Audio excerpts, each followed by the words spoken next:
Parece uma criatura arrancada das páginas da mitologia.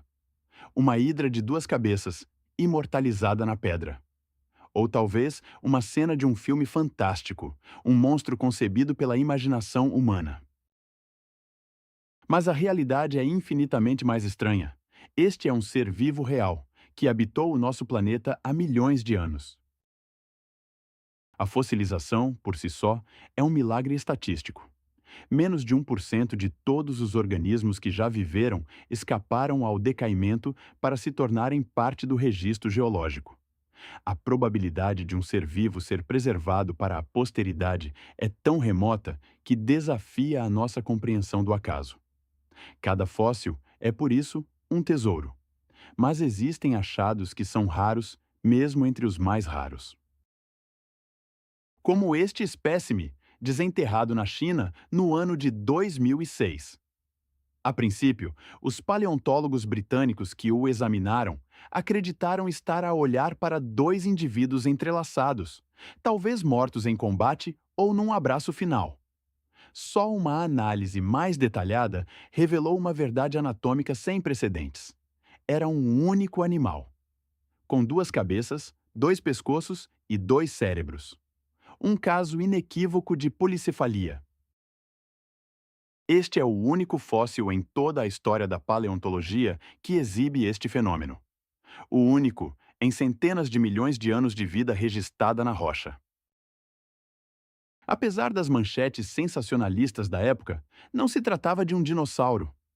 O Rifalosaurus, cujo nome significa lagarto submerso, pertencia à ordem Choristodera, antigos répteis aquáticos semelhantes a plesiosauros em miniatura, com apenas 90 centímetros de comprimento. Habitavam lagos profundos, caçando pequenos peixes com os seus dentes afiados como agulhas. A espécie era extremamente bem-sucedida. Milhares dos seus fósseis foram encontrados. Mas apenas um tinha duas cabeças. E é aqui que a raridade se cruza com a tragédia. A julgar pelo seu tamanho, este indivíduo era um recém-nascido, que morreu pouco depois de vir ao mundo, se é que não nasceu já sem vida. Ter duas cabeças não é uma vantagem evolutiva. É uma sentença de morte. Contudo, há um detalhe intrigante. A policefalia é muito mais comum em répteis do que em mamíferos. O Hyphalosaurus, tal como as serpentes e tartarugas modernas, pertence a um grupo chamado Diapsida. E os dinossauros também eram diápsidos. Isto significa que, algures na vastidão da era Mesozoica, dinossauros de duas cabeças podem ter caminhado sobre a Terra. Criaturas de mito nascidas da biologia, cujos restos mortais ainda aguardam silenciosamente por serem descobertos. Cada fóssil é um capítulo de uma história que pensávamos conhecer, mas a rocha guarda segredos que continuam a reescrever o próprio conceito do que foi possível. Nas cinzas da maior extinção em massa que a Terra já conheceu, a extinção do Permiano-Triássico, a vida lutava para se reerguer. Num mundo devastado, cada refúgio era um santuário. Foi numa dessas tocas fossilizadas, uma cápsula do tempo escavada na antiga África do Sul, que se encontrou um vestígio aparentemente comum, o esqueleto de um Trinaxodon, um pequeno réptil semelhante a um mamífero. Descobertas como esta não eram raras. O exemplar foi arquivado, um entre tantos, e por vários anos permaneceu esquecido numa prateleira poeirenta. Mas um dia, a tecnologia moderna perscrutou o seu interior. Um exame de tomografia computadorizada foi realizado, e o que revelou desafiou a lógica e a nossa compreensão do mundo antigo. Dentro da toca não havia uma, mas duas criaturas. Aninhada contra o Trinaxodon, numa proximidade íntima, como se partilhassem um abraço final, estava outra forma de vida. Não era outro mamífero. Era um anfíbio, um Brumistega, representante dos temnospôndilos, uma criatura que não era conhecida por cavar ou habitar tocas. O que fazia um anfíbio na toca de um protomamífero? Por que estavam tão juntos, congelados numa pose de aparente conforto? A primeira hipótese, a mais óbvia: um confronto. um predador e a sua presa, interrompidos por um desastre súbito. Mas as evidências não sustentavam esta narrativa. Nenhum deles era a presa típica do outro. Mais importante ainda, os esqueletos estavam imaculados, sem qualquer vestígio de luta, sem marcas de dentes que indicassem um ataque mortal. A segunda versão, mais subtil e comovente, revelou a verdade. Um exame mais atento ao esqueleto do Brumistega contou uma história de sofrimento. As suas costelas estavam partidas. O crânio exibia marcas de mordidas antigas. Eram ferimentos graves, recebidos muito antes de ter entrado naquela toca. A criatura estava ferida, talvez exausta, procurando desesperadamente um abrigo no calor insuportável do Triássico inferior. Sofrendo com a dor, encontrou esta toca e arrastou-se para dentro, fugindo do sol impiedoso. Lá dentro, encontrou o Trinaxodon. O que terá o dono da toca feito? Existem 3 possibilidades. Poderia ter tentado expulsar o intruso, mas sem sucesso. Poderia ter demonstrado uma tolerância inesperada, simplesmente ignorando o seu novo vizinho ferido. Ou talvez o próprio Trinaxodon estivesse num estado de estivação, uma forma de hibernação para escapar ao calor, demasiado letárgico para se importar. Qualquer que fosse o caso, eles acabaram lado a lado. O anfíbio à direita, o protomamífero à esquerda. 2 espécies completamente diferentes, de mundos distintos, partilhando um último refúgio contra um planeta hostil. E então, a água chegou. Uma inundação súbita e violenta encheu a toca, selando o seu destino. Não havia para onde fugir. Afogaram-se juntos, e o sedimento que os envolveu preservou-os naquela posição exata.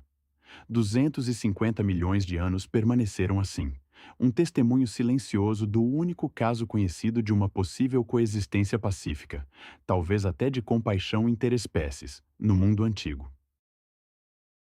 Por vezes, a raridade de um fóssil não reside na forma como uma criatura morreu, mas em quem ela foi durante a sua breve existência. Ano de 2012. Nas remotas montanhas Altai, a caverna de Denisova, um local que já tinha reescrito a história humana com a descoberta de uma nova linhagem, os Denisovanos.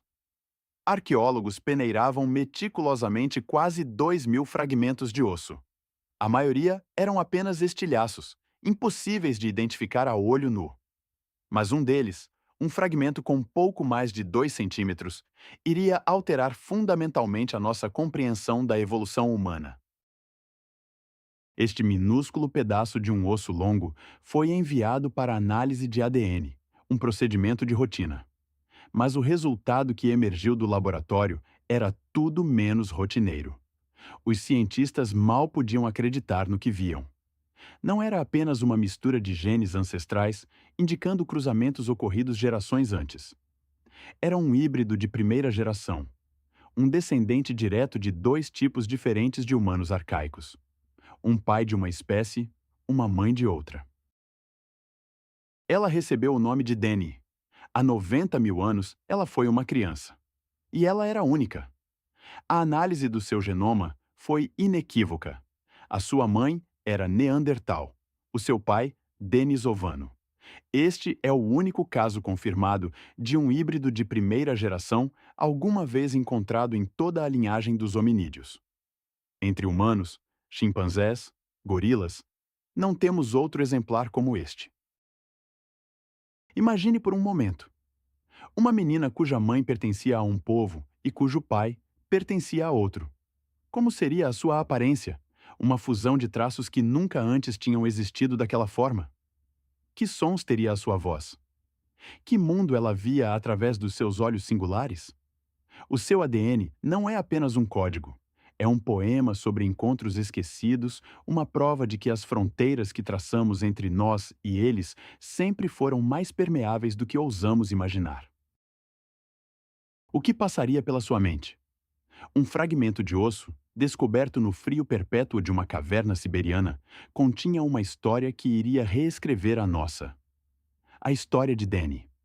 A sua existência prova que os encontros entre diferentes espécies humanas arcaicas não eram acidentes raros, mas sim um padrão, uma constante na longa epopeia da nossa evolução. Acontecia de forma regular, sistemática, ao longo de milênios. A análise do seu ADN revelou um facto ainda mais profundo. O seu pai, um denisovano, carregava vestígios de ancestralidade neandertal que remontavam a cerca de 600 gerações antes do seu nascimento. Isto significa que a tapeçaria genética da humanidade já era tecida com fios de diferentes espécies muito antes de Deni nascer. Neandertais e denisovanos não eram estranhos isolados. Migravam, encontravam-se, formavam famílias, uma e outra vez. O mundo pré-histórico era um lugar de encontros, de trocas, de uma fluidez que apenas agora começamos a compreender. E aqui reside a maior das surpresas. Esta história não é apenas deles, é nossa. Cada ser humano moderno fora de África carrega no seu genoma fragmentos de ADN neandertal e denisovano. Somos a sua continuação. A sua herança não está apenas fossilizada em ossos, mas viva, a pulsar dentro de cada um de nós. Contudo, Deni é única. Ela é a única a quem podemos dar um nome, cujo parentesco imediato e híbrido não é uma inferência estatística a partir dos seus descendentes, mas um facto biológico gravado nos seus próprios ossos. Mas os ossos guardam segredos ainda mais antigos, histórias contadas numa escala de tempo que desafia a imaginação. Quando ouve a palavra fóssil, o que imagina? Um esqueleto, ossos petrificados, talvez uma impressão tênue na rocha. Mas por vezes, em condições extraordinariamente raras, a natureza preserva mais, muito mais. Preserva múmias de dinossauros, achados tão perfeitos que o animal parece ter morrido ontem. 1908. No estado do Wyoming, a primeira múmia de dinossauro na história da paleontologia é revelada. Um Edmontossauro, um colosso bico de pato. O seu corpo estava quase completo, mas o tesouro inestimável era a sua pele. Pele real, cobrindo vastas áreas do corpo. Pela primeira vez, os cientistas viram como estas criaturas realmente eram. Não eram apenas esqueletos. Tinham uma forma, uma textura. Escamas de dois tipos que não se sobrepunham, com uma textura fina, quase delicada. Dedos e tendões perfeitamente preservados, congelados no tempo. Mas aquilo era apenas o início. Avancemos quase 100 anos no tempo. Conheçam Leonardo, um braquilofossauro. 90% do seu corpo estava coberto por pele fossilizada. Os contornos dos seus músculos ainda eram visíveis sob o tegumento. O seu bico córneo, partes da sua crista óssea e, o mais incrível de tudo, o conteúdo do seu estômago. A sua última refeição. Uma mistura de material vegetal e, para espanto dos investigadores, vermes parasitas que infestavam o seu corpo. Leonardo parece que poderia levantar-se e partir, mas está morto há 77 milhões de anos. E agora, o campeão absoluto. Borealopelta, ano de 2011. Nas areias betuminosas de Alberta, no Canadá, trabalhadores de uma mina julgaram ter encontrado um plesiosauro, um réptil marinho. Afinal, nunca antes se tinham encontrado animais terrestres nestes antigos depósitos marinhos. Mas não era um monstro marinho. Era um anquilossauro. E era perfeito. A pele, a armadura óssea, os espigões imponentes, tudo no seu devido lugar. No seu estômago, a sua última refeição. Fetos, caules, madeira e uma estranha mistura de carvão. Talvez o vestígio de uma refeição numa floresta recentemente queimada. Durante a sua extração, a tragédia quase se abateu. O bloco de rocha que o protegia cedeu e o fóssil caiu, abrindo fissuras gigantescas por todo o corpo. Mas num esforço hercúleo de paciência e perícia, os restauradores reuniram cada fragmento. Hoje é uma das peças de museu mais impressionantes do mundo. Contudo, o mais espantoso no Borealopelta é a sua cor. Nele, preservaram-se os melanossomas, as minúsculas organelas celulares que contêm pigmento. É o único dinossauro mumificado conhecido com este nível de preservação. Através deles, os cientistas puderam determinar a sua cor em vida. Este Leviatã couraçado era de um tom avermelhado acastanhado. De um fragmento de osso numa caverna siberiana, à pele pigmentada de um gigante blindado, a Terra não guarda apenas os restos da vida. Ela preserva as suas histórias. Cada descoberta é um sussurro através de milhões de anos, a lembrar-nos que o passado nunca está verdadeiramente morto. Apenas espera, silenciosamente, para ser lido. O que é preciso para que um momento se torne eterno? Para que um instante de vida, fugaz e íntimo, atravesse o abismo do tempo? Requer uma morte súbita, uma sepultura imediata, que cele o corpo contra a voracidade da decomposição. E, acima de tudo, requer uma sorte tão improvável que beira o milagre. Milhões de criaturas viveram e morreram, as suas histórias desvanecendo-se como pó ao vento. Apenas uma fração infinitesimal deixou um traço, um osso, uma sombra na rocha. E entre esses raros testemunhos, há um que permanece absolutamente singular.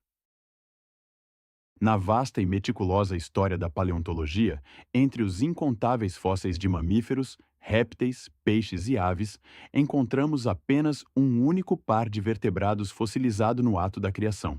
Apenas um. Ao longo de centenas de milhões de anos de evolução, um único momento de acasalamento foi resgatado do esquecimento. E os protagonistas desta história extraordinária foram tartarugas. Não tartarugas como as conhecemos hoje, mas uma espécie ancestral chamada Alaeocheles crassesculpta, que navegava pelas águas doces do Eoceno. Eram membros de uma antiga família, os Caretocheliidae. O mais fascinante é que esta linhagem não desapareceu por completo. A família sobrevive até aos nossos dias, mas está reduzida a uma única espécie: a tartaruga nariz de porco, encontrada na Austrália e na Nova Guiné. Uma criatura que, ironicamente, se encontra hoje à beira da extinção. Este fóssil não é apenas um retrato do passado distante. É uma ponte frágil para um presente ameaçado. A cena do crime e do milagre. O sítio fossilífero de Messel, na Alemanha, no início da década de 2010. Messel é um Klondike paleontológico, uma janela para um mundo perdido há 47 milhões de anos, famoso pela sua capacidade de preservar tecidos moles, contornos corporais e até as últimas refeições das suas vítimas. Os cientistas já tinham descoberto ali maravilhas, mas o que encontraram desta vez superou todas as expectativas. Duas carapaças, uma visivelmente maior que a outra, entrelaçadas num abraço de pedra. As suas caudas estavam perfeitamente alinhadas, numa posição inconfundível para quem estuda o comportamento destes répteis. As diferenças anatômicas e de tamanho não deixavam margem para dúvidas. Era um macho e uma fêmea. Não havia sinais de luta nem de agressão territorial. Eles não estavam a competir. Estavam a perpetuar a sua espécie. E morreram precisamente nesse instante. O que correu tão terrivelmente mal? O casal escolheu para o seu encontro um cenário que era, ao mesmo tempo, idílico e letal. Um profundo lago vulcânico, formado numa cratera. A superfície da água, banhada pelo sol tropical, era rica em oxigênio e vida. Um paraíso aparente. Mas nas profundezas, o vulcão adormecido continuava a libertar a sua alma tóxica. Nuvens invisíveis de dióxido de carbono e sulfeto de hidrogênio saturavam as camadas inferiores da água, criando uma armadilha mortal. O acasalamento para as tartarugas aquáticas é um processo fisicamente exigente. Exaustos, o casal provavelmente afundou-se um pouco mais, talvez apenas 10 metros abaixo da superfície segura. E foi aí que a sua própria biologia os traiu. As tartarugas, Alaiocheles, possuíam uma adaptação notável. A sua pele era extremamente porosa, permitindo-lhes absorver oxigênio diretamente da água, complementando a respiração pulmonar. Uma vantagem evolutiva que, naquele dia, se tornou a sua sentença de morte. Ao contrário dos pulmões, a pele não podia ser fechada. Os gases venenosos dissolvidos na água penetraram nos seus corpos de forma quase instantânea, através de toda a superfície da sua pele. A morte foi rápida, silenciosa e simultânea. Juntos, afundaram-se na escuridão do leito do lago, onde foram rapidamente cobertos por uma fina camada de sedimento, que os protegeu da decomposição e da passagem do tempo. Ali, permaneceram, num abraço eterno, por 47 milhões de anos. O único casal de vertebrados do mundo apanhado pela imortalidade no meio do seu ritual mais vital. Existem mais exemplos entre os insetos aprisionados em âmbar, e até mesmo trilobites fossilizados em conjunto. Mas entre os animais com espinha dorsal, eles estão sozinhos. Este achado transcende a curiosidade científica. É um paradoxo gravado na pedra. O momento mais efêmero da vida, o impulso para criar o futuro, tornou-se um monumento perene ao passado. Um lembrete de que a linha entre a vida e a aniquilação é, por vezes, invisível, e que o acaso, na sua indiferença implacável, é o maior cronista da história do nosso planeta. A história da vida na Terra não é um conto linear, mas uma tapeçaria tecida com exceções e coincidências impossíveis. São testemunhos silenciosos de momentos em que o universo conspirou, em que tudo correu simultaneamente bem para a preservação e terrivelmente mal para a vida. O Hyphalosaurus de duas cabeças, uma anomalia biológica, nunca deveria ter sido imortalizado em rocha. A sua morte prematura deveria tê-lo apagado para sempre. O Trinaxodon e o Bromistega, um sinodonte e um anfíbio de mundos distintos, não deveriam ter partilhado a mesma toca, selados juntos num abraço final por um desastre súbito. Danny, o fóssil humano, representa uma probabilidade de 1 em milhares de milhões. O eco genético de uma primeira geração híbrida, a prova de um encontro que a ciência mal ousava imaginar. Dinossauros mumificados, com pele e tecidos intactos, desafiam as próprias leis da decomposição, como se o tempo se tivesse esquecido deles. Cada um destes achados é um milagre de sobrevivência contra todas as probabilidades. São lembretes de que a natureza não segue as nossas regras e que o impossível, por vezes, acontece. Cada osso numa vitrina de museu não é apenas um artefacto, mas o clímax de uma cadeia de eventos tão improvável que roça o milagroso. É um sobrevivente de eras, um mensageiro de mundos perdidos. E ao contemplá-lo, somos forçados a perguntar: quantas outras histórias incríveis, quantos outros segredos cósmicos ainda jazem sob os nossos pés à espera do momento certo para reescrever tudo o que pensamos saber?